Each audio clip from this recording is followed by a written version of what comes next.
All right, day 3 on the steps fiberglass repair job. I got a lot of air voids. I ground out.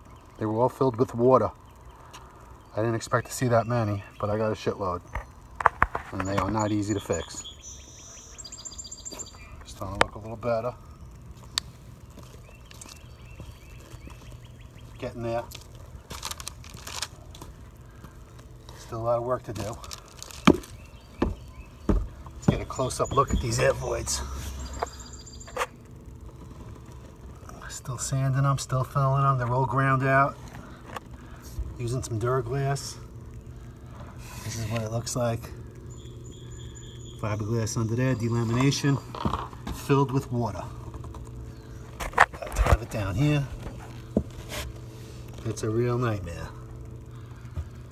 No way I'm gonna get the gel coat shot on this today. So this is gonna go into day 4, guys. So just remember that. If you get involved with any of these jobs, you never know what you're gonna find. But piece of talk at Long Island, New York. Beautiful house and yard.